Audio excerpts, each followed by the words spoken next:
અત્યારે સોંડાઈમાના મંદિરે, જે આપણે આગળ પણ એક વિડીયો બનાવેલો છે, ત્યારે પાઠ ઉત્સવ હતો, પણ અત્યારે એમને માટો મારો આવ્યા છે, તેમ છું કે ચાલો એક આપણે વિડીયો બનાવી લઈએ. જો આ છે મોટો વડ, અને અહીંયા આવી માન્યતાઓ છે કે જે એમ કહેવાય છે કે માતાજી અહીંયા ઉતારો કર્યો હતો. એ પણ વાત આપણે જાણશું. જે પાછળ ભાઈ ઊભા છે રાજુભાઈ આહિર, એની પાસેથી જાણશું. પણ પહેલાં આપણે થોડાક વ્યૂ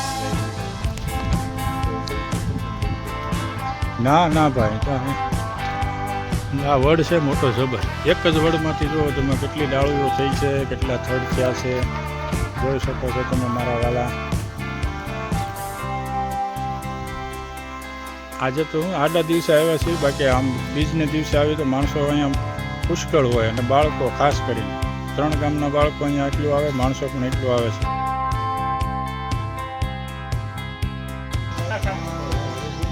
તો મિત્રો આપણે પહોંચી ગયા છીએ સોંડાઈમાના મંદિરે. હવે કરી આપણે દર્શન. જો અવળી વિશાળ જગ્યા છે, અને બગીચો પણ બહુ સરસ છે. અત્યારે તો હું તો ઉનાળો છે એટલે થોડુંક પાણીની તંગીને કારણે જો થોડું આવું દેખાય છે.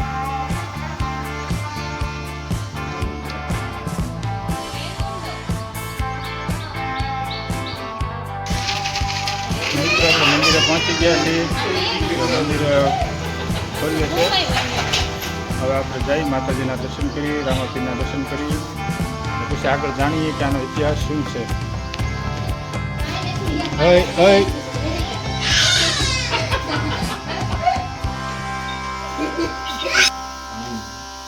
તો મિત્રો આ છે સોંડાઈમાનું મંદિર, જે ચામુંડામાં આ એનું મંદિર છે. એટલે બાજુમાં છે રામાપીરનું મંદિર, આપણે એના પણ દર્શન કરીએ.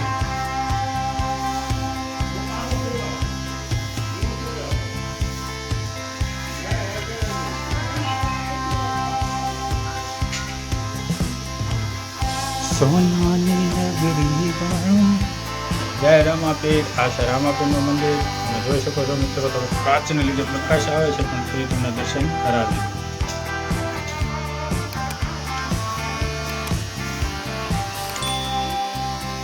જૂનું ને જાણીતું પ્રસિદ્ધ મંદિર છે મિત્રો. લગભગ ભૈરવા દાદાની સમાધિનું મંદિર છે. આ છે મિત્રો રાંદલમાનો ઓરડો, જેમાં પાણીનો ટાંકો પણ પડ્યો છે, અને રાંદલમાનું સ્થાપન પણ છે. તમે જોઈ શકો છો મિત્રો. હવે રાંદલમાં દર્શન કરી લેજો મારા વાલા. તો મિત્રો દર્શન પણ કર્યા માતાજીના અને રામાપીરના. ચાલો હવે આપણે જાણીએ ચેતનભાઈ પાસેથી કે આનો માતાજીનો અને રામાપીરનો ઇતિહાસ શું છે.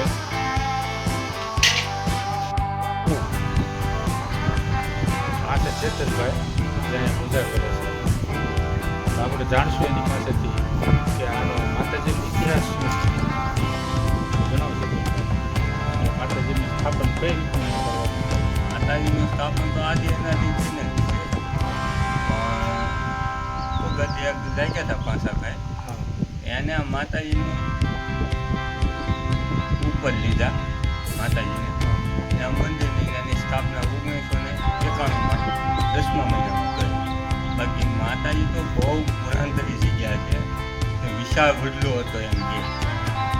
ઘણા સમય આપણે તો અમારે તો જન્મ આજ મારા 45 વર્ષ, મારા જન્મ પહેલાં આવી વાત હતી કે ભાઈ અવિશાળ જગ્યા હતી. પછી આ મંદિરનું બાંધકામ કર્યું છે, ત્યાંથી આપણને આપણો પરિચય થયો કે ભાઈ અહીંયા માતાજીનું વડજાળ લઈ જાય, સ્મૃતિ થઈ વડજાળ લઈ જાય છે. એવા અનેક પ્રસાદો માતાજીના લાભ છે. નામે નામે માતાજીના નામના બહુ પ્રસાદ છે. આપણે તો સેવા પૂજા કરી. મિત્રો આ જ વડલો છે, જેના બધા સોડિયો લઈ જાય છે. બહુ ઉધરસ થઈ હોય ને એની માટે આ વિશાળ વડલો હતો. તો એમ કહે છે કે અત્યારે તો હાવ નાનો થઈ ગયો છે, એટલે કે આ પાણી વરસાદનું નાનતે ના આવે એમાં ઘણું ખરું હળવું પડી ગયું છે.